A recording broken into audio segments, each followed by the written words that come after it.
Welcome to the Health Trip Podcast. My name is Jill Foose. I'm a functional medicine and integrative nutrition health coach. I created this podcast to bring you along as we travel down intriguing, science-packed roads, debunking old medical paradigms and perusing new innovative therapies and modalities with the finest functional medicine doctors, practitioners, and like-minded biohackers while living our best life. Enjoy the show. Hi, everyone. Welcome back to another episode of the Health Trip Podcast. I work with a lot of men and women who want to lose weight. Some are struggling to lose 50 plus pounds, while others can't seem to shake the last 5 to 7 pounds off. As we age, our mitochondria diminish in quantity and quality, leading to a reduction in cellular function. Burning body fat requires optimal cellular function and energy. If you think back to biology class in high school, remember that the mitochondria reside inside our cells and produce ATP, or our energy currency, and that runs the mothership, or your body. Without optimal cellular functioning, our body struggles to perform. There's a lot more to it than that, but that's the simple version.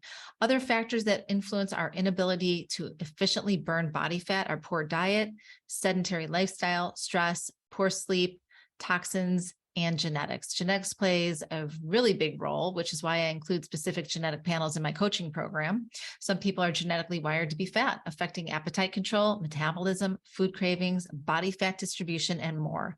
During menopause, many women start gaining weight. 1 year, maybe it's just 5 pounds, but because their hormone levels are dropping, they struggle to shed those pounds. And the next year, it may be another 5 to 7 pounds until each year it continues to accumulate.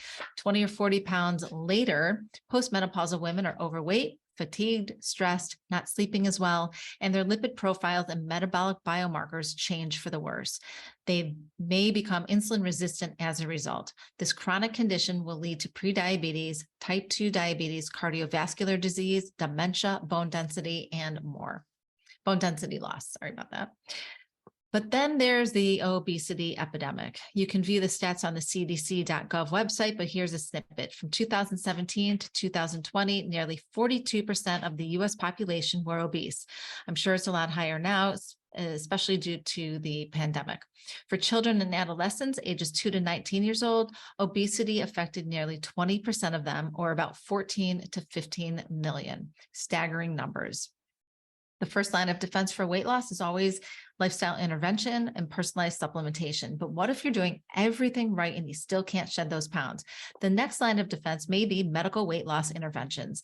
And that's what we are here to learn about today. If you watch TV, you've seen multiple commercials for Wegovy, Trulicity, or Ozempic. These are safe, effective, and proven medical weight loss interventions that are used for type 2 diabetics, but now are being used more and more for weight loss. They are called GLP-1 receptor agonists, and my guest today is going to put this all in layman terms for you so you're able to understand what they are and how they work. Dr. David Yablonsky has been practicing medicine for over 20 years and is a board-certified internist. He has experience in providing adults with help diagnosing a full range of medical issues, including chronic disease management, primary care, hormone optimization, erectile dysfunction, weight loss, and vitamin deficiencies. He graduated with honors from Boston University prior to attending the Des Moines University College of Osteopathic Medicine. Upon completion of med school, he went on to complete a 3-year residency in internal medicine at the University of Rochester School. And his past leadership positions include chief of medicine, internal medicine, section chief, medical director of cardiopulmonary rehabilitation, and chairman of Pharmacy and Therapeutics Committee at Grinnell Regional Medical Center in Iowa. Dr. Yablonsky's focus is on disease prevention and health optimization. He has furthered his training by completing several conferences and courses in age management medicine, including the elite training programs of A4M, AMMG, and the International Peptide Society. Little medical disclaimer before we jump in. By listening to this podcast, you agree not to use this podcast as medical advice or for making any lifestyle changes to treat any medical condition in either yourself or others. Consult your own physician for any medical issues that you may be having. This entire disclaimer also applies to any of my guests on my podcast. So sit back, open your minds, and let's dive into the world of insulin resistance and medical weight loss. Thank you. Welcome, Dr. Yablonsky. Thank you so much for joining us today on the Health Trip Podcast. My pleasure. I was looking forward to it, Jill. Thank you. Yeah, I'm really excited to talk about this topic, semaglutide. And first, I want to start with insulin resistance, though. Obviously, there's a obesity epidemic in our country, and when most people think about type 2 diabetes, they're thinking about that specific population, overweight people and obese people. And the story of type 2 diabetes just doesn't stop there, because I'm a very thin, lean, fit woman in my mid 50s, and I have insulin resistance. I also have hypothyroidism. So I have a lot of different things going on. But, when people think about fat and obese people, they think about type 2 diabetes. And if I wasn't doing something to help myself, I'd be on the road, on the path to that diagnosis. So I want to really dig into insulin resistance, because a lot of people really just don't understand what it is. What is insulin? How does it work? What are the various factors that contribute to this chronic health condition? So can you just start on simple terms, breaking down what is insulin and what is insulin resistance? Sure. So insulin is made in the pancreas, and you had told me I'm talking to folks that maybe have never heard some of this before. I'm not Right. at a medical conference giving a delivery to peers, so I'll keep that in mind. So and then I'll probably insult the intelligence of some people too. So I apologize in advance, but I like to keep it simple. So the pancreas is an organ, and it's right in the middle here. It's your abdomen, but it's right when you get into the middle of your abdomen. Some people have referred to it as the solar plexus, but it's right in there, and it's a very soft organ. It's susceptible to injury. Um, when I was in medical school, when we had our surgery rotation, I remember one of the surgeons saying, "Don't mess with the pancreas," when he was in there surgically, meaning be extremely careful not to knock it, accidentally cut it, stay away from it unless there's a really, really damn good reason to. So it's somewhat of a fragile organ, but there's beta cells, they're called, and beta cells make insulin, quite simply. Um, Insulin is required for life.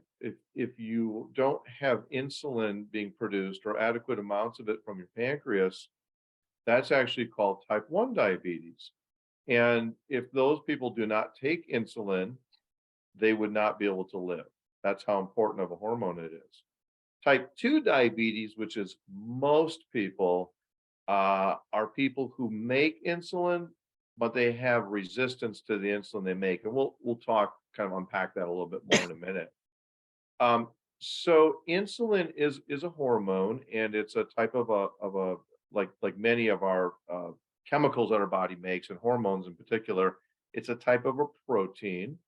Um, some people refer to these proteins as polypeptides. So if you hear the term peptide or polypeptide, it's a type of a protein. And when you eat, your body senses glucose very accurately if everything's working right. And insulin is going to be manufactured as a result of your body sensing glucose. And it's necessary because insulin allows for the transport of glucose, which is the main fuel for most of, not all, but most Mhm. of the tissues of your body, the cells of your body. Um, it's the main fuel for those. And so insulin is the transport, it's the car that the glucose drives into the cell with. So if you don't make insulin, you essentially, there's a term I heard it made sense to me. Um, so diabetics, for example, that are not controlled are starving in a sea of glucose. All that Mm. glucose would sit in your bloodstream, and because if they didn't have the insulin, um, it would not be able to get into the cell. There's an exception to that. The brain works a little differently, and the liver works a little differently. They're not insulin dependent to get the energy into their cells. And I'm sure there's a reason for that. I think everything in our body, if you dig in there, you can find a reason how nature made it this way. So, so type 1 diabetics, excuse me, they don't make insulin, again, in the pancreas.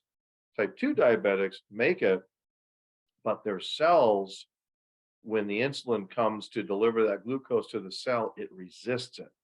And the insulin has a hard time working to get the glucose into the cell. And why is it resisting the insulin pushing the glucose into the cell? That's a really, really big question, actually. You think there'd be a simple answer to that. Um, and the honest answer is, I don't think we know exactly. We can treat it. We know there's things that work to make that better and allow for the insulin to start working better and get the glucose into the cell. But there's not a cure for diabetes, type 2 diabetes and insulin resistance. And so I think it's kind of multifactorial in terms of where this resistance comes from. I could better explain probably the things that cause the resistance in terms of risk factors, clinical risk factors, than I could explain exactly why it doesn't work. Because some of it's genetics too. Some of it is, you mentioned yourself, I'm looking at you and saying, what do you mean you have insulin resistance? You can't have insulin resistance. Yep. Well, I have other patients that are thin and fit and they have insulin resistance. They have slightly elevated glucose levels. So I don't know that. Now, there may be a scientist out there that could better explain that to me, but in my realm, which is clinical medicine, I can better explain the risk factors for it and the treatment for it and how to prevent it, then I can tell you exactly why it's happening once it happens. Yeah, and we're going to talk about all of that You for bet. sure. Yes. So does every cell in our body require insulin, or is it really just the brain, the liver, and the muscles? Well, most of the cells do, but the brain and the liver are the exception, where they can work around an Mm. absence of insulin in terms of getting, again, a different hormone that's used to transport sugar into the brain cells. I think your body, I'm guessing, but I'm probably right on this.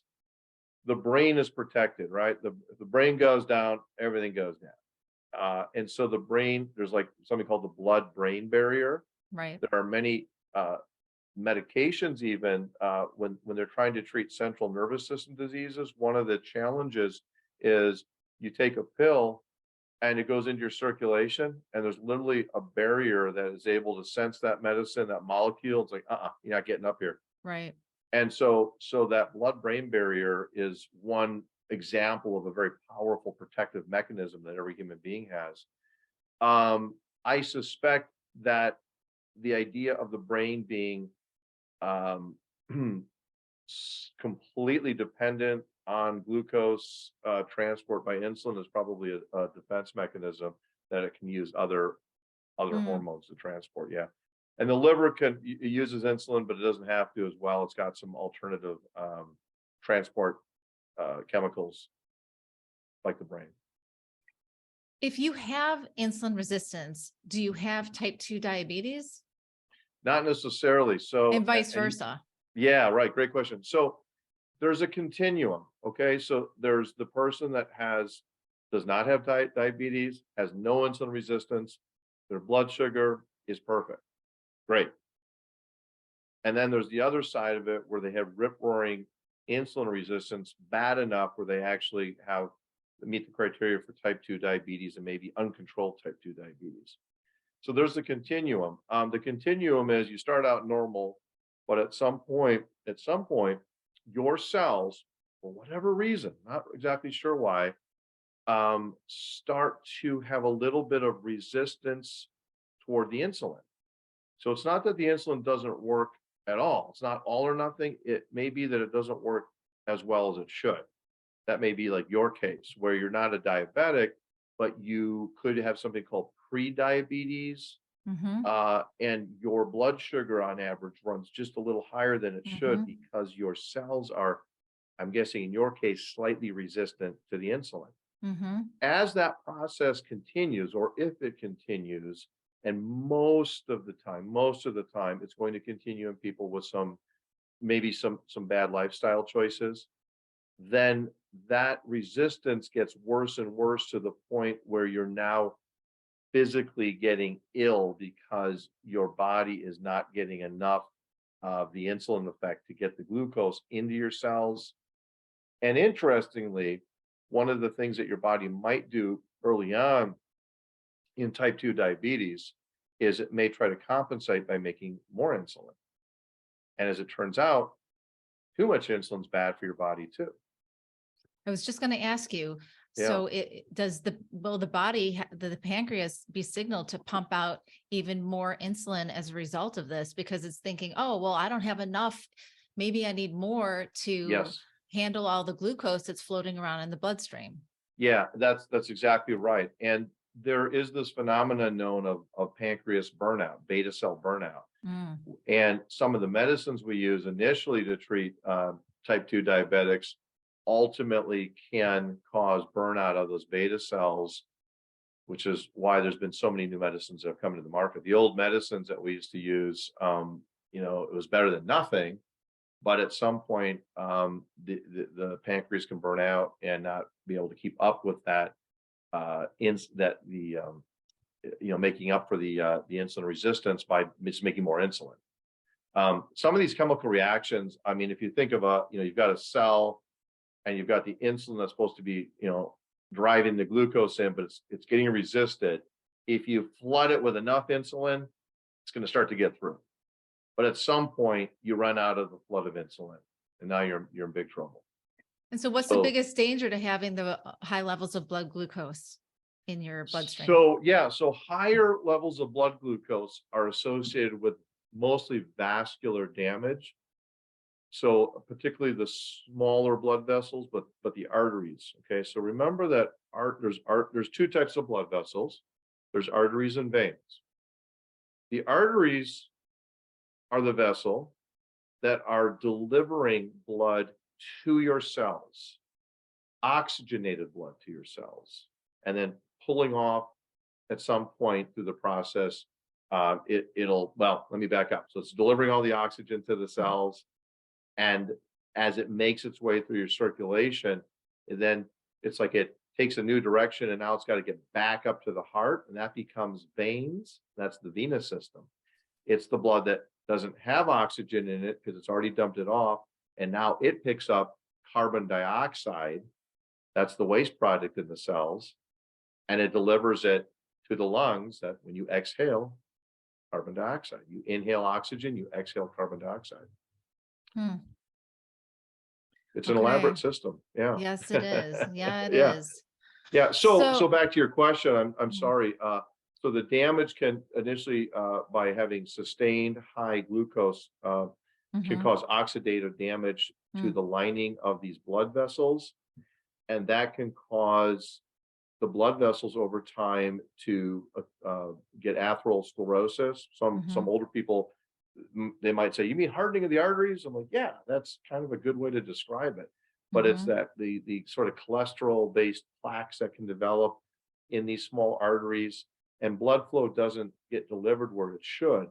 And one of the areas that people always think about with diabetes is nerve problems, neuropathy. I'm a diabetic. I have numbness and tingling in my hands and my feet. Well, those people have diabetic neuropathy, and the reason is blood flow. Diabetes is type 2 diabetes in particular is all about the blood flow. That's where the complications come from. So the elevated sugars cause this damage to the lining of the blood vessels, and even the really small blood vessels, these small arteries that deliver blood and nutrients to the nerves, then they don't do that properly because they get damaged. And then you have the nerves get damaged and you have that neuropathy.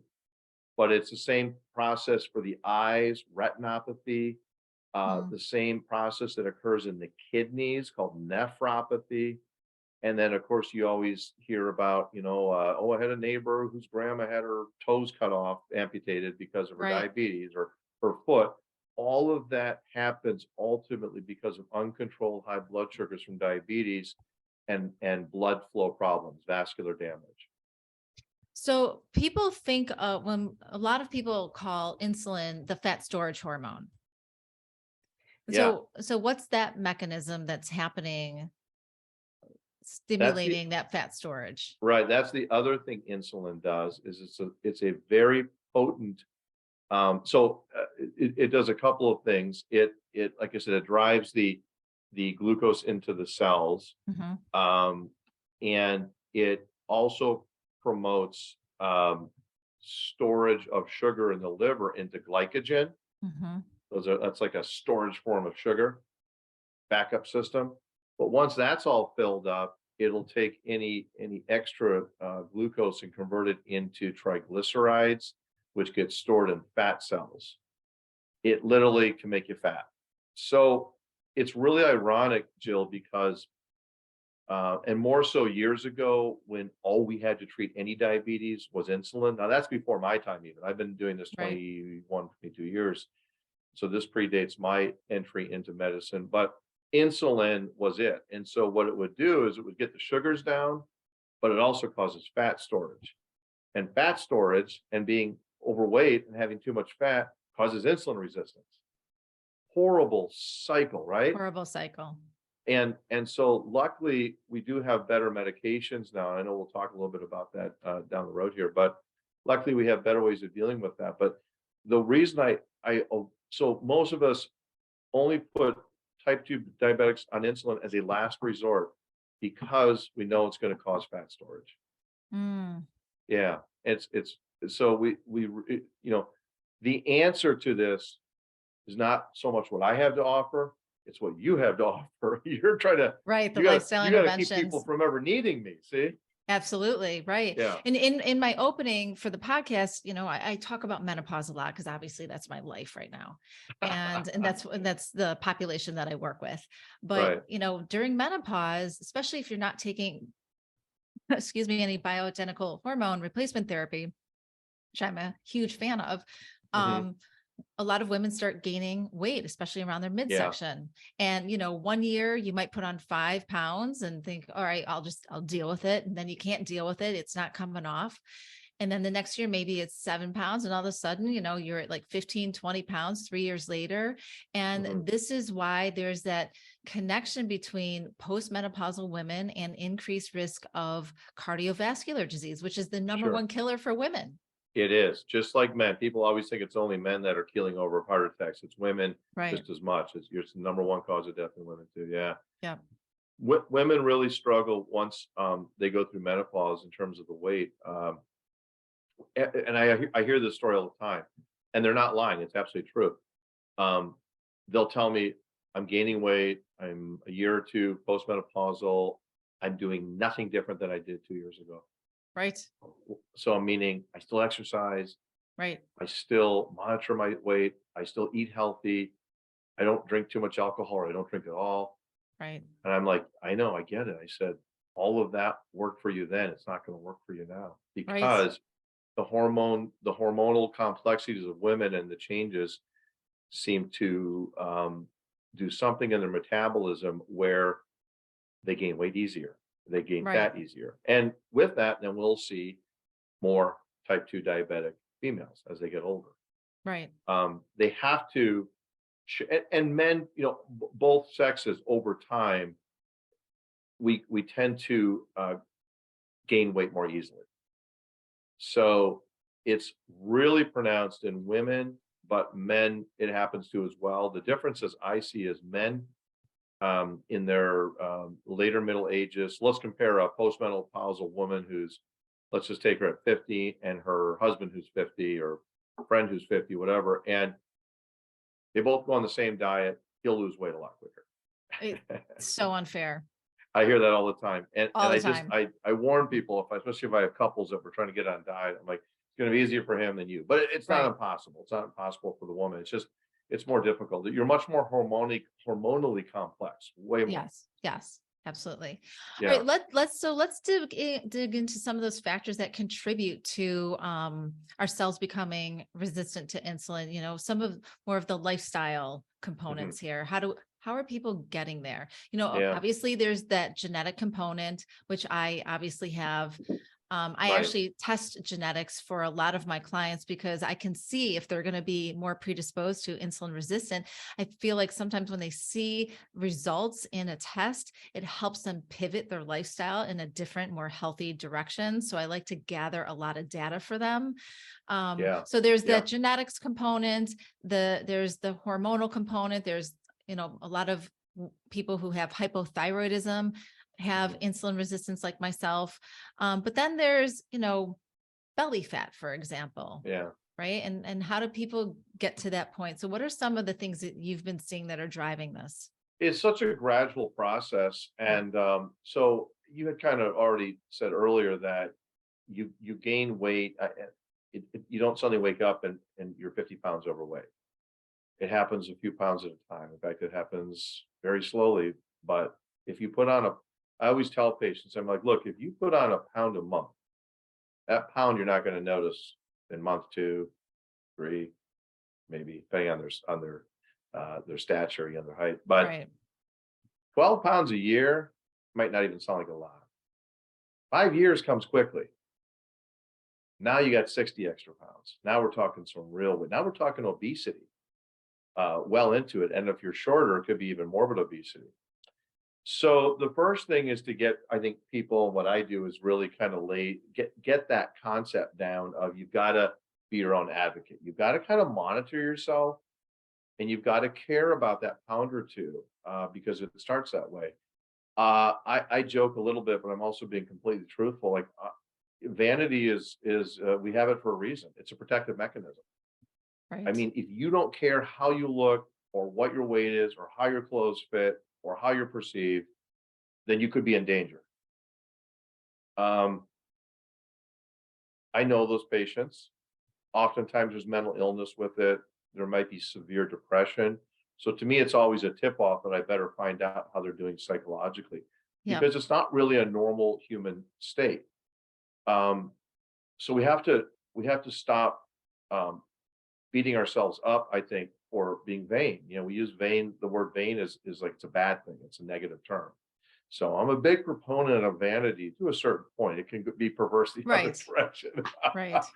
Yeah, but vanity is okay. You got to start there. You got to care. And so it's really important to monitor oneself and be your own advocate so that I don't mean weighing yourself every day, but you have to have some mechanism so that you're aware of how you're doing. I mean, if your pants are suddenly getting too tight, you need to take that seriously. If your shirt button all of a sudden is popping off, that could be a sign you've gained weight, right? It's really important. Now, it's easy to tell people to diet and exercise, and that is the ultimate fountain of youth, as far as I'm concerned, is how you Yep. eat and how much you move. But as you know, and you help people get started with this, I'm sure it's not always obvious to people, or they don't necessarily. I mean, changing your habits is really hard, Really really hard. hard. So much of this comes in coaching people and educating people on how to either not get overweight or to start losing weight. I will always be honest with patients. When they come in, if they have a weight problem, I bring it up. I've never had a patient quit because of it, because they know it's because I care. I'm not judging people. It's not, you're not a bad person if you're overweight. Can I give you an aside right now as an example? I Yep. saw a man today. This is how bad it can get for people. This is so sad. I have a patient. Obviously, I won't say their name. We have been working to try to get him into my clinic for 7 months. He's so obese he can barely walk. He's not even 60 years old yet. He's developed an anxiety disorder because he's so embarrassed and so scared to Mm. leave the house. He finally got to my office today, and we had a really good meeting, and his son helped bring him. And he's almost 600 pounds. Wow. He's trapped. It's the saddest thing. He tells you, I am trapped in my body. And can you help me? And there is help out there for people in that situation. But what's interesting is I asked him, I said, when did it get this bad? He said, about 5 years ago when it started. It wasn't when ever since I was in high school.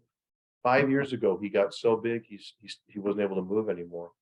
So this concept is so important as you're trying to monitor yourself. Oh, I put on 5 pounds, I put on 10 pounds. Oh, I Right. got to lose 20 pounds. Right. My God, you got to do it. It's really, really important. Now, the dieting, I always tell, well, you need to go on a diet. Well, what does that mean? I don't know. Talk to Jill. Right. There's a unique equation for people out there. Absolutely. And doctors are the worst. I'll admittedly, I can tell you what you need to do. I just can't always tell you how to do it. It Right. really is multi-faceted in terms of the help people need. Yeah. And this is why Um, health coaches are being inserted into doctors' oh, offices. I Yeah. would kill for someone like you to kill. Well, I wouldn't Yeah. really kill somebody for you, Right. but I would, you know what I'm saying? I do. But the other thing is exercise, and exercise is critically important. And it doesn't have, a lot of people get freaked out because they think everything's all or nothing. When you're trying to lose weight, let's say you've got to lose 50 pounds, which is a lot of weight for people. Yeah. I always tell them, like, don't worry about losing 50 pounds. Let's talk about the first five. You got to take it in steps. And same thing Yeah. with exercise. Like, no, you don't need to start out with a marathon tomorrow. Let's Right. start with just getting out walking for 20 minutes. Right. And if you can only walk slow, then only walk slow. It's just getting started. And people, the body's amazing. It will start to adjust and become more conditioned, and they'll be able to do more and more and more. Now, I don't know what your thoughts are on this, but mine, when it comes to exercise and weight loss, people are always disappointed by this. If you've got a lot of weight to lose, you're probably not going to exercise at all. You can diet at all. You can get help from exercise, but you're not going to exercise 50 pounds off and eat how you want to eat. No, definitely not. And this is why I encourage my clients to go get a DEXA scan before we Mhm, even start. Gather more data. Look at the mhm. DEXA scan. What is your body fat percentage? What's your BMI, right? Let's look at all of this information. And there are people who are skinny fat, right? Yes, They look yes. lean, they're wearing size 2 jeans, and they go get a DEXA scan and come back and they've got, 38% body fat on them. And it's just mind Right. boggling. Yeah, So that's yeah. important. Body composition Yes. is key. It's not just, and I think people need to get away from that number on the scale. It's useful, and the sun's hitting me, so I'm going to keep Yeah, adjusting to that's see if I okay. can find, can I find the sweet spot? Hang on, I'm gonna, here, here we go. Okay, I'm back. Perfect. Yeah, the scale, I mean, if you're dieting and you're seeing the scale slowly come down, that, I guess that's a good indicator. You need something to measure it by. But I'm much more interested in talking about how to either keep, or for most people, build muscle. Muscle is Yes. such a great, isn't muscle great? It's the greatest tissue in the body. It does so much for us. Keeps us healthy and strong, and it burns up glucose, and then we feel Yeah. good. We think we look better when we're more muscular. So it helps our self-esteem and our confidence. Muscle, I'm all about muscle building. And then about losing fat. I don't talk about losing weight. I talk about losing fat. Absolutely. So this brings us to what we're really here to talk about, which is this new class of exciting drugs, maybe not so new, but new to a lot Right. of people, especially the people listening to this podcast today.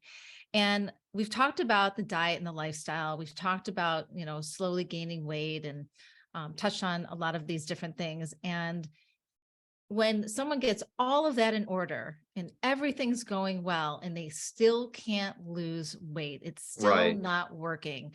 Then we have to, lifestyle intervention, first line of defense. Yeah. Personalized supplementation is another line of defense. And then on top of that, I look at medical intervention as another line of defense, right? So when I work with my client, I always like to have a medical doctor or a functional medical doctor on their team so that we can cover all of these bases. So when you Right. have everything down, your lifestyle is great, you're still not losing that weight or you've hit a stall, then we have to turn to these more medical weight loss interventions. And that brings me to these GLP-1 receptor agonists like semaglutide or Ozempic, Wegovy.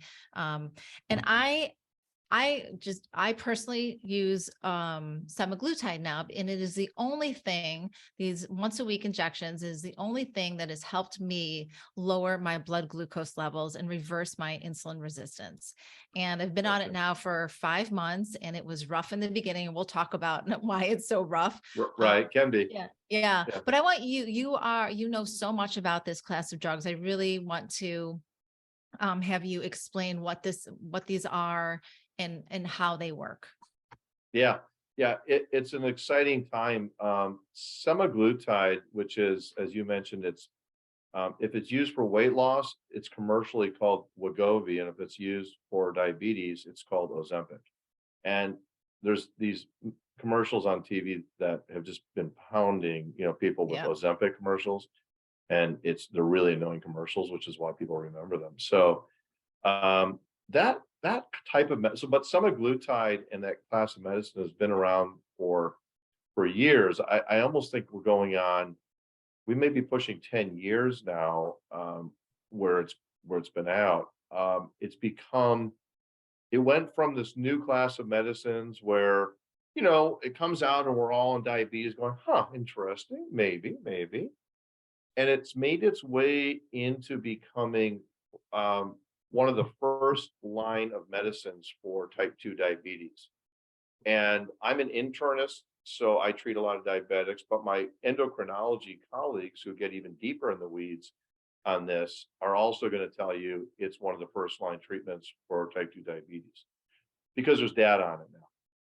And not only does it do a really good job at lowering your blood sugars as a type 2 diabetic, or in your case, as somebody with insulin resistance, as they found out, it caused weight loss, and weight loss is great in type 2 diabetes. But what they found out, in addition, is it can cause a lot of weight loss. And so the studies that were done on it showed this is pretty recent studies now in these step trials, they call them, Right. where you're getting on the average person loses about 15% of their weight. 15%. Well, if you're trying to lose 50 pounds, or you're 50 pounds overweight, or let me put it a different way. If you're 200 pounds and you have 50% weight loss, that's 30 pounds. Right. It's significant. 200 to 170, exactly. That's very significant. That's, in fact, for some people, that's life-changing. That's them off their blood pressure medicine. That's them off their diabetic medicine. That's them off their cholesterol medicine. Feel better, look better. It's a game changer. So it got FDA approved for non-diabetics who have obesity. I'm losing track of time. I think it's in the last year or so where it got this FDA approval. And now it's blown up commercially, right? It's just everywhere out there. And then the celebrities got involved. And so everybody's heard about this new sexy drug. But, I've been using it for years for patients. What is it? What is it though? Yeah. So what does GLP mean? Yeah, no, I don't even know. No, I'm kidding. I know. I do too, but yeah, I know you do. So GLP is it's a glucagon-like peptide is what that stands for. Okay. It's made in the intestines, I believe the small intestine. So we didn't invent anything. We just discovered something, right? In science. It's already been there. Nature already had it. And what it's used for in your body is, as soon as you start eating, it triggers production of GLP-1 in your small intestines, which starts monitoring you for satiety. You need a chemical to make you say, I'm full. And that's really, that's why it works in weight loss. Now, in terms of diabetes, and in your case, insulin resistance, it also triggers the pancreas to make more insulin, but not too much more, right? We talked earlier about too much insulin can be bad. Seems though when your body makes a little bit extra, that's okay. It's when I give you shots of it where we can sometimes get into problems. And it also decreases glucagon production in the liver. Glucagon is the opposite of insulin. In other words, if insulin takes your blood sugar down because it drives it into cells, glucagon increases blood sugar in your bloodstream. So if you have somebody who's in insulin shock, as an example, and you're in a medical environment and their blood sugar, they go unconscious, they got too much insulin, you can't arouse them, you have a crisis now, they'll get glucagon injection. It'll immediately drive their blood sugars up and they'll wake up. Yeah. So that's kind of the main mechanism of the GLP-1 agonist. And are there some people who genetically can't make enough glucagon?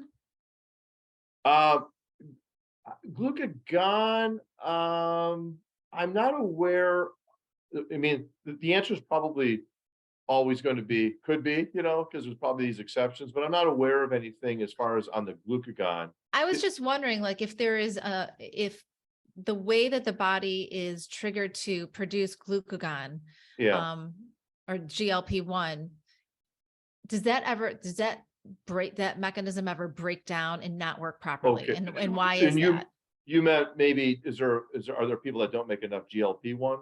Yeah. Oh, okay. Yeah. So the intestinal hormone that again is, for people listening, just to kind of reiterate, that's Yeah. what semaglutide does, is it increases GLP-1, right?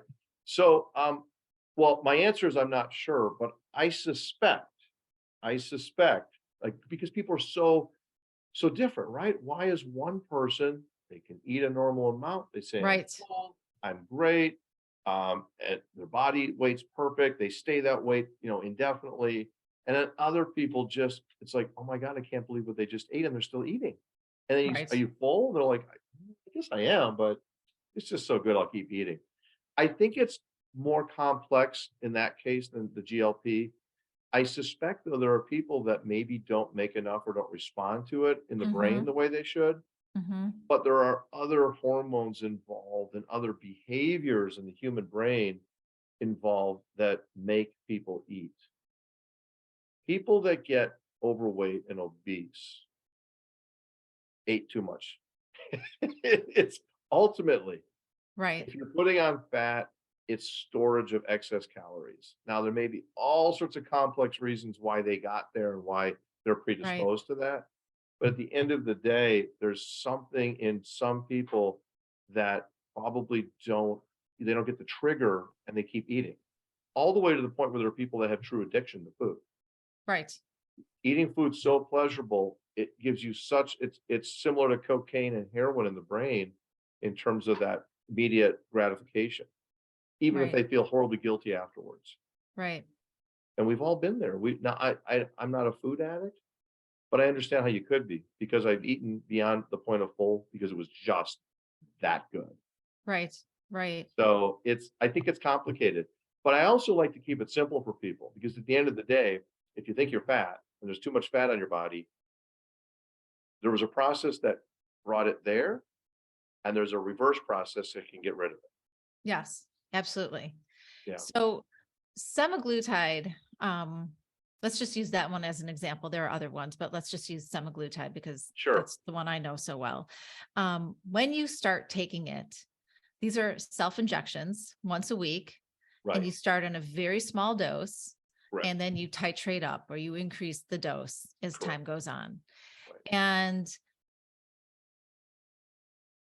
there are some serious side effects to taking this, especially in the beginning.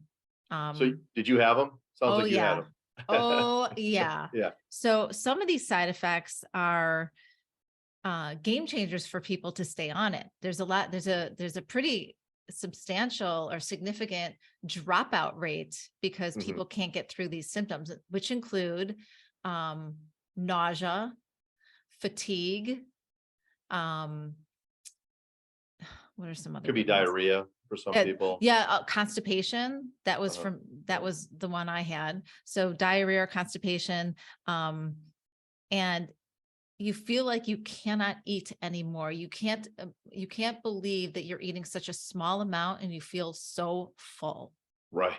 Right. And so the reason I bring that up is, as a midlife woman going through menopause, I know that as I age, my need for protein has to increase because my lean muscle mass is going to decrease and it's also going to be harder for me to maintain my lean muscle mass and build more lean muscle mass as I go through menopause and get into postmenopausal years. So my worry about, now I'm also a very animal-based forward eater. Right. So my main concern those first 2 weeks, I lost 7 pounds in 2 weeks and I felt horrible. And my biggest concern was, oh my God, if I don't continue to eat my protein, which is about 100 grams a day, if not more, Yeah. how am I going to maintain my lean muscle mass? And then I started thinking, that's why that DEXA scan is so important. That's why the lifestyle interventions are so important before you start this drug. Mhm. Like, Yeah, and it really depends. People, they get to this point of, at least when they see me, they sort of enter into my office in such a variety of ways. Okay, so your case may look different than yeah. other people's, of course. So, for example, with you, if I may ask, do you recall what dose you started with?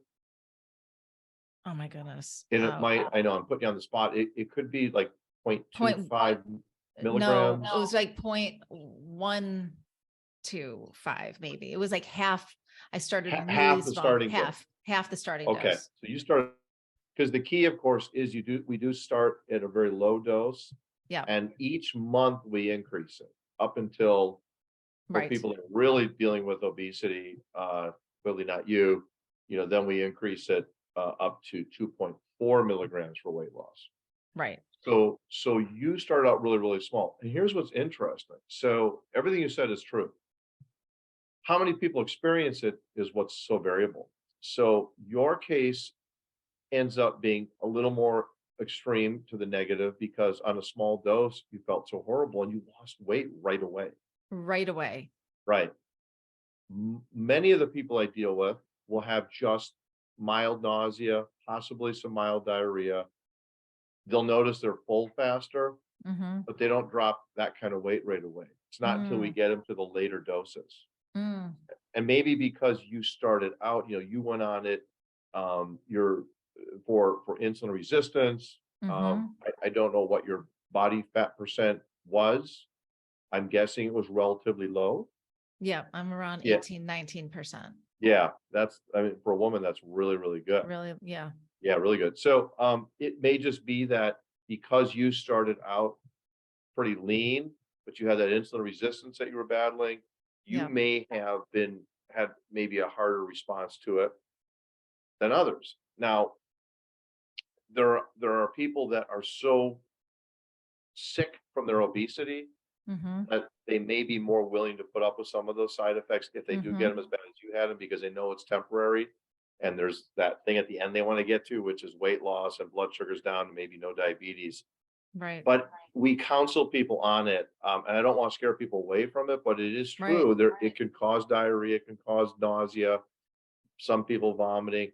Um, the the thing you alluded to, which is, as I heard you, is, can I get on it and find myself protein deficient and malnourished? Right. Um, so if you're starting out and you're a 300-pound, 5'10" man, probably not, because we got so much extra Right. that's not going to be the issue. Although we have to coach them on, look, they're going to eat something. You better make sure you eat the healthy stuff and the proteins. It doesn't go Right. away, right? You never can get to the point with where you're like, just do what you want, take the pill, take the medicine. Now you can do whatever you want. Right. That's called heaven. And this isn't heaven, right? Right. Okay. I don't think it is. Sometimes it is. No, that's a great point that you're making, because I don't want this to be a crutch for especially for my clients, right? When they Yeah. start it, and a bunch of them, after working with me for 3 months, they've got the lifestyle interventions down, they're rocking it. And then Yeah. they do need the assistance of semaglutide. And I have to make sure they understand, you might not feel great in the beginning. It will Right. dissipate. It will get better for you, but you've got to prioritize the protein. You've got to prioritize the healthy fats. You have to pretend you're not taking it and still do your best eating a very healthy, whole food based diet. There you go. Because the medicine will do its job. It'll make them Right. get full easier. They won't crave things as much. The other thing that I hadn't realized, but I don't know if it's in the literature and the studies, but I'm seeing it time and time and time again, is a lot of people drink too much. So Yes. a lot of people, they're not necessarily alcoholics, some are, but they just drink too much. And you can't lose weight and have a half a bottle of Chardonnay every night. It doesn't work. Right. People go on semaglutide and they're like, I just don't feel like drinking anymore. Or I had a half a glass of wine, I was done. So that's another benefit, because that really can accelerate some of the health Right. benefits. It changes your appetite for sure. I mean, like I said, I was, pretty much a carnivore, and I've got a freezer full of ribeyes and I can't even look at them right now. And it's really, Really? yeah, it's Can so I give you my sad. address? You I can know, ship them right? to me. Okay. Right. My kids are like, oh, we're coming over to get some steaks. Yeah, yeah, yeah. Yeah, it's Yeah. very difficult. I used to be able to eat a ribeye in the morning, a ribeye in the evening, and now I Uh-huh. can't even look at them.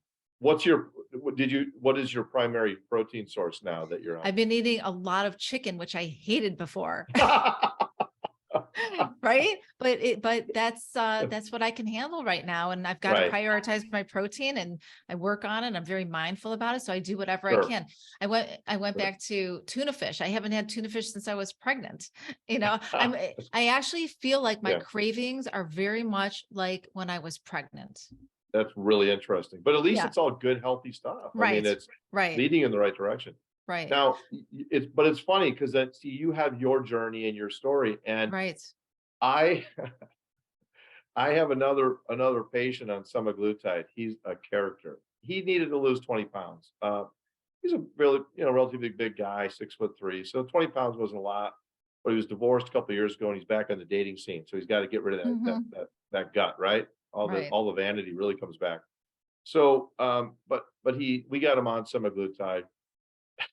We've got him like pushed up towards a fairly high dose, and he's one of those guys that could probably eat 10,000 calories a day and only gain a little bit of weight. So we Mm. tease him.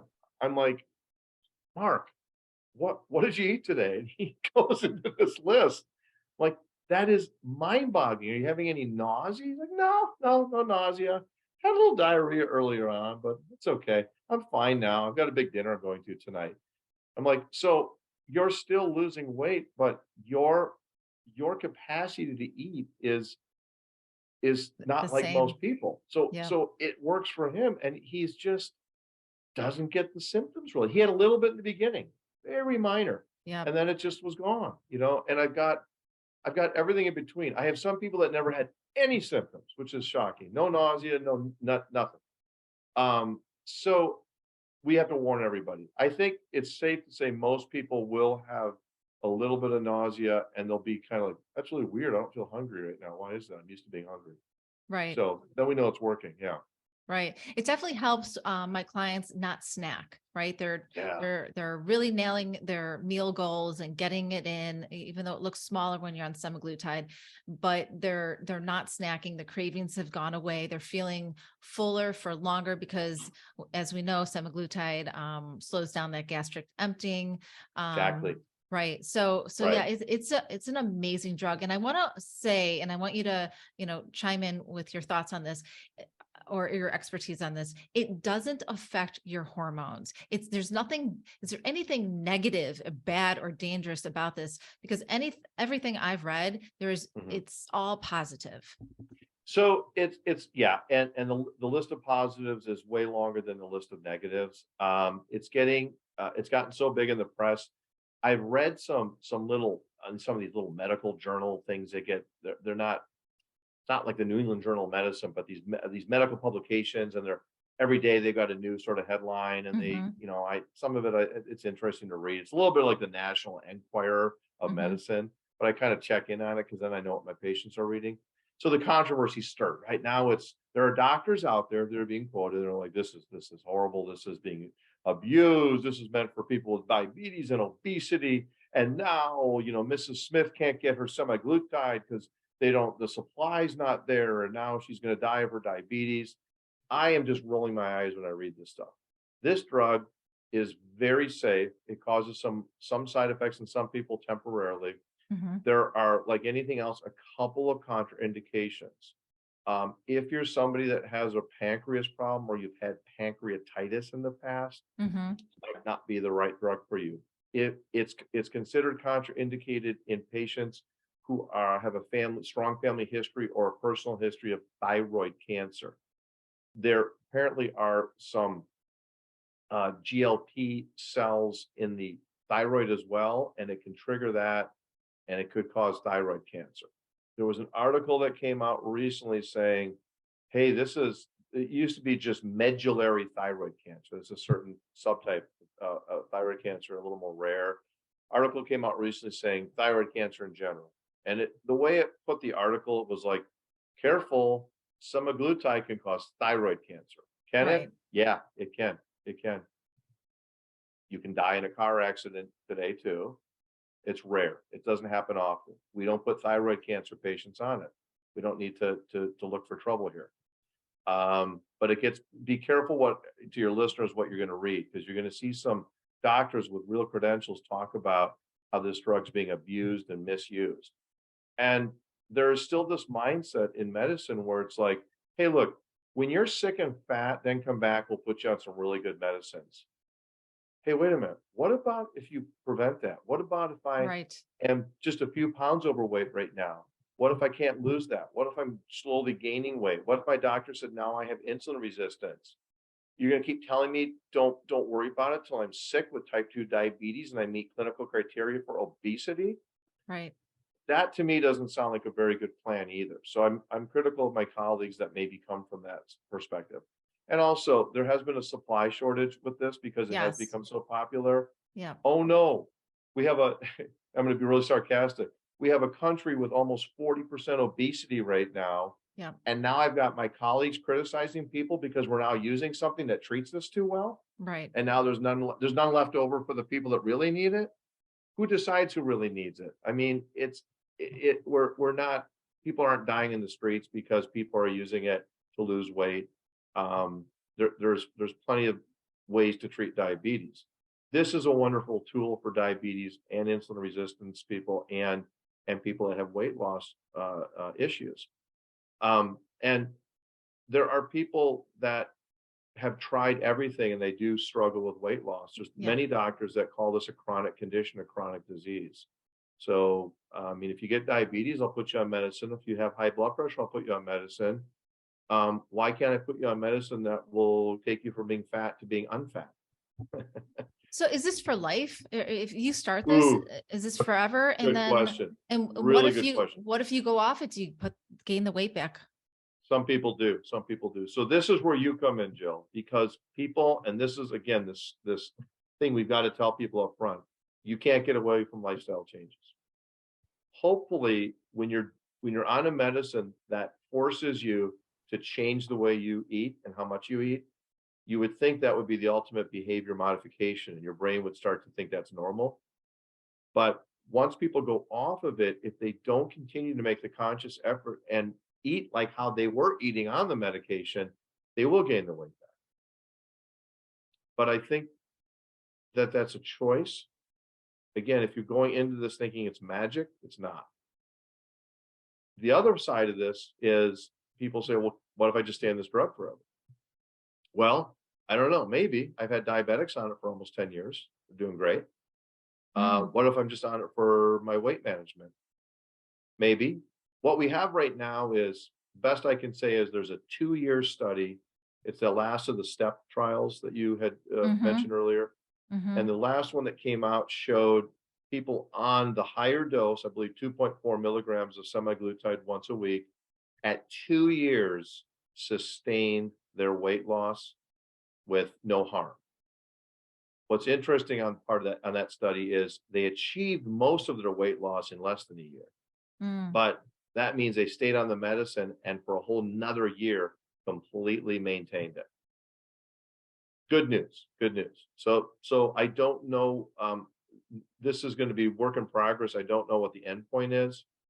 I do know that obesity is killing America. Absolutely.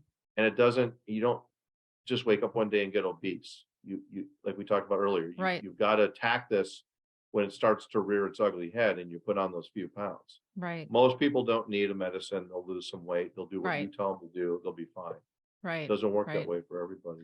But what I moved my dose down to every other week. And I'm trying that. And then I'm going to do more labs in about 6 weeks to see if anything's changed in those biomarkers. But yeah. Have you noticed your A1C? Is that where you came up with some of the glucose intolerance or insulin? Every one of my metabolic biomarkers decreased because I did blood work about 6 to 8 weeks in. After starting it, which is the only way it's ever moved. Like I said before, it's amazing. Yeah, it is amazing. So I did. So now I'm on it every other week and trying to do that because guess what? It's expensive. Oh, that's the other problem is if you're lucky enough to get it by by prescription. Right. But getting it by prescription, if even though it's FDA indicated for obesity, Mhm. good luck getting your insurance to pay for it that way. Right. I can get it covered for type 2 diabetics pretty easily, but we're talking about this huge amount of people that don't have true diabetes, Right. but they're going to have it if they don't lose some weight, right? Right. Right. Um, or what about people like you are trying to optimize their health? I mean, is that a Exactly. bad thing to do? Of course not. Yep. It's a little bit of a longevity drug. I mean, I have this beautiful chart that my functional medicine doctor gave me and shows all of the other benefits. There's brain benefits, nerve protection increase, memory increases, proliferation of neural stem cell increases, memory impairment goes down, neuroinflammation goes down, cardiovascular protection, anti-inflammatory action protection, blood lipids go down. I mean, it's changed my lipid profile as well. Yeah, So there's yeah. a lot of, a lot of positives. And I there'll be did it. more and more studies, I think, sort of really proving, Yeah. some of these things, or we'll see, but really getting some the database is growing in terms Yeah. of peer reviewed, journal articles. But just for the listeners out there, I've heard prices range from 300 to 1,200 a month. Yeah, this is right. And if you're a celebrity in LA, it might be 1,700 a month. They'll Right. charge you even more. Right. It's true. It's a very expensive drug if you have to pay cash. So in our clinic, you had contacted me because you had heard about me. I'm the medical director at a men's health optimization clinic called Victory Men's Health. Right. I don't own the clinic. I'm their medical director. So everything I say has nothing to do with my income ever. Right. No matter what I do, I get paid the same. So, or what I say even.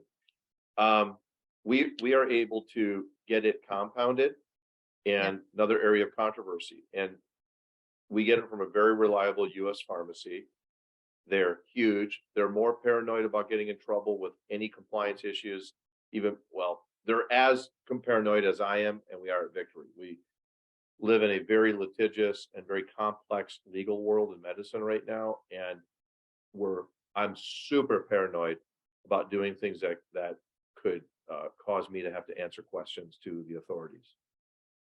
And I won't even go anywhere near that. So we're very careful who we work with. And so the pharmacy we work with is of the same mindset. So they're very legit. And there's a little bit of way to get semaglutide into a compounded Right. substance that is safe and reliable. And so that's one way we've been able to break this price barrier. But even so, instead of it now being $1,200 to $1,500 a month, it may be more like $400 a month for our Right. patients. That's a really, really big savings, but there are people that can't afford $400 a month. Yeah, it is expensive. So I Yeah. want to touch briefly before we end on another drug that came out called Trulicity, or Yep. I think it's under Mounjaro. Is that Mounjaro? Yeah. Who came up with that? Does Mounjaro? it sound nice? Right, right, right. Yeah. So this is a dual receptor GIP and GLP-1. So what's the biggest difference? And do you see, there's a lot of people saying that Trulicity is going to be far superior to semaglutide. Yeah. So it is superior. The studies definitely show that it's superior in terms of the weight loss. So where I told you that the studies showed semaglutide allowing for, on average, a 15% weight loss, tirzepatide or Mounjaro is a little over 20%. Yeah. And side effect profile is the same. It's no worse. It works similarly and differently from semaglutide. There's the GLP-1 hormone that we talked about, where if you crank that up, your body, you get gastric emptying delays, and your brain tells you that you're full. You don't need to eat anymore. In fact, you might even be grossed out by eating more. Right? You're really full. 100%. Exactly. Okay. So there's another hormone that's abbreviated GIP, which there's actually two. It's called two names. It's the big one is it's a glucagon So it stands for glucagon dependent insulinotropic Yeah. polypeptide. So we'll just say GIP. Yeah. Right. And I forget, there's another name it goes by. I think it's like gastric. Oh, I'm forgetting it. It was a little bit easier, but somehow I remember the more complex one. Anyway, this works very similar to the GLP-1 hormone. It also causes increased insulin production, decreased glucagon production, and gastric emptying delay, and therefore increased satiety and fullness. So now you've got the two biggies, the two incretin hormones. There's a new term, incretin. Mm-hmm. Okay, there's the two big incretin hormones your body makes. There's the GIP and the GLP that we talked about, hormones. And those work in the way I just said. Now this drug covers both of them, and it has even more pronounced weight loss effect. It's also used in diabetes, of course, because it's got great benefits to lowering blood sugars as well. I think it It's just not been recently got cleared by the FDA as well, correct? for obesity. Yes. So I thought I didn't think it got just the obesity indication yet, but it may be so close to coming that you might hear it before I do, even because it's like going to be hot off the press. So I think it was fast tracked. Yeah. So we'll have to double check that, because whatever I thought of last week could be different this week. It's been such a hot topic, this medication. So you're going to have same side effect profile and even more benefit to it. Interestingly, back to the price, I'm finding, believe it or not, a little bit easier on the insurance coverage with Mounjaro. I don't know why that would be, because it's still very expensive, just like semaglutide. Yeah. So will it replace semaglutide? Probably not, because I think you're going to need, I just don't think there's going to be enough of it to go around. You're going to have insurance companies making weird decisions like, no, we made a deal with the makers of semaglutide. You got to get that one. We'll pay for that. And vice versa. I think for most people out there, either one, if you're needing to go that direction, either one is really, really respectable choice, and you're going to get the benefits you want. And why use these over metformin? Well, metformin doesn't really cause. Well, it depends. Are you talking about for diabetes? Yeah. Or okay, so not weight loss. Okay, gotcha. Yeah, so metformin is still kind of a bread and butter drug. That's a horrible, actually, analogy. Bread and butter. I'm talking about diabetes, but it is kind of our go-to initial medication because it is so safe. It doesn't cause weight gain. It also doesn't cause drops in blood sugar, and it increases insulin sensitivity to the cells. So there's a lot of times where we use that in conjunction with these other medicines that we're talking about. Oh, okay. A lot of people, depending on how severe their diabetes is, we have to use 2 or 3, 4 medications to get it turned around. Wow. Yeah. Wow, exactly. And I hate to say it, but a lot of these folks are resistant to lifestyle changes. Yeah. And so ethically, like as frustrated as I am, I mean, these are awesome people. I love my patients. I'm like, would you just please lose weight? Right. And they're like, okay, I will. I'm gonna die. I mean, look, you're someone like you. I wish I could clone you, put you in the room with all these people, but I don't have you all the time. Sometimes you just got to tell people, right now, just go on Weight Watchers, for God's sake. Something get it started. Start losing the weight. Come back 3 months, they're up 5 pounds. Yeah. So and then their sugars are up. So while I continue to coach and encourage, I learned in medicine, chastising and lecturing doesn't go well. No. Right? They're not, these are adults. I don't deal with children. People need to feel safe when they come see me, and then when they come see you, they need to feel like we're their coach. But sometimes we can be a tough coach, right? Right. And that's okay. But I find myself having to put them on more medicine sometimes, and that's unfortunate. Yeah, that is. So before we end, what are 3 things the listeners can do today without seeing a doctor that will help them in their health journey in terms of insulin resistance? Well, yeah. Okay. There's 2 real obvious ones. It's definitely address your body composition. If you have too much fat on your body, you've got to start by losing that. And if you don't have insulin resistance and you don't have diabetes today and you're 40 years old and you're like, I'm carrying 20 pounds of extra fat, that means you could have it in the next few years. It just depends. We never know how genetically gifted we are until we get to the end. I'm not willing to bet my genetics are so great that I can do whatever I want and live to be 90 and be a healthy 90-year-old. Every now and then I do run into that person, like they win. They're like, hey, sucker, hey, doc, I did whatever I wanted. I'm 90. I'm healthy. I win. Like, you're right. You're right. But that's a big risk to take. So that fat, get rid of the fat. You don't have to think all or nothing. Start getting rid of some of it and you'll have health benefits. The other thing is you got to move. You have to move. You've got to get some exercise, and you don't have to be a marathon runner. You don't have to be an elite athlete. You just have to do something and do it consistently. People that say I worked out once this week, I guess that's better than zero, but you really need to make it not part of much your lifestyle. It's not much better than it's not much better than zero. Right. Yeah.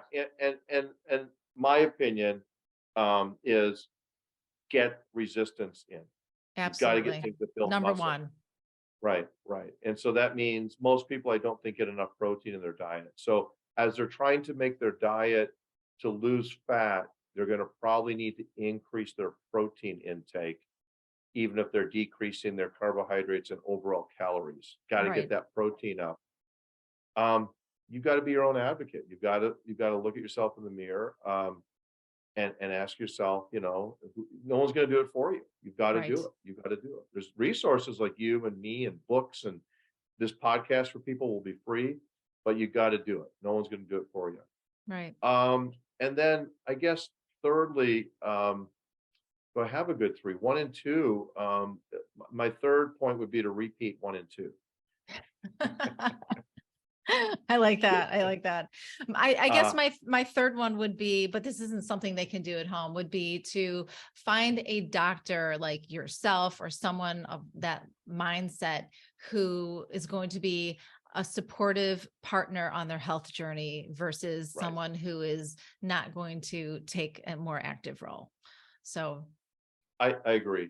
And then maybe number 4, we say cut down on the booze. Oh, we drink too much in this country. Yeah, that'd be the other bit. But that goes towards the diet and everything. Yeah. Right. All right. Well, Dr. Yablonsky, thank you so much again for joining me today on this amazing episode. I know my listeners are going to learn so much and walk away with so many golden nuggets. It's really it's confusing out there.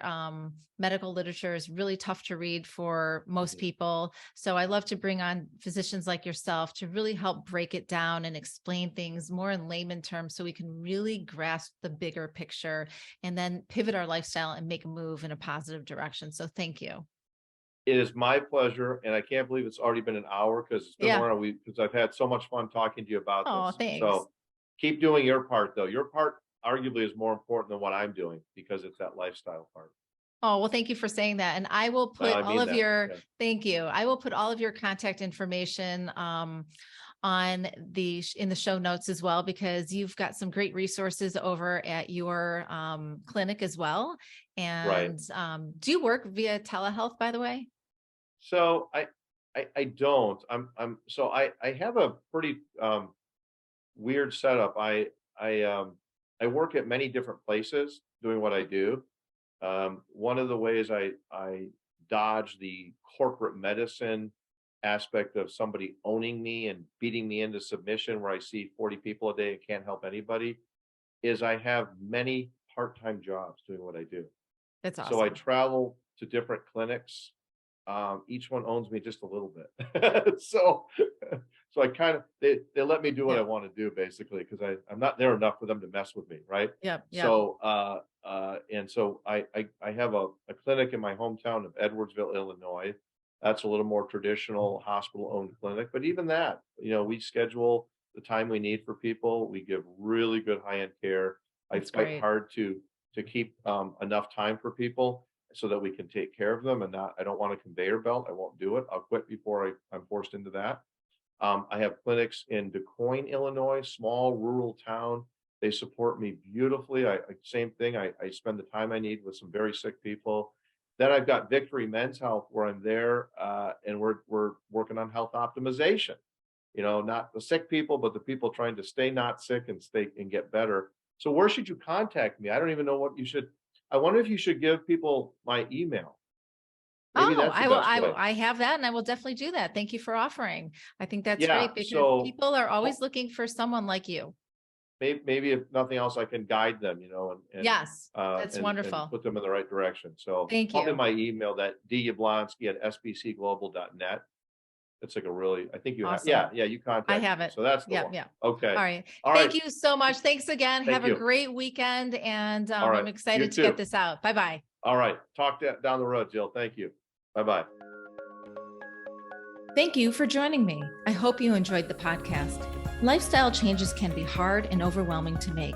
By building your support team of functional medicine doctors, therapists, and health coaches, you can reach your optimal health goals. Be sure to check out my other podcasts. Until we meet again, stay healthy.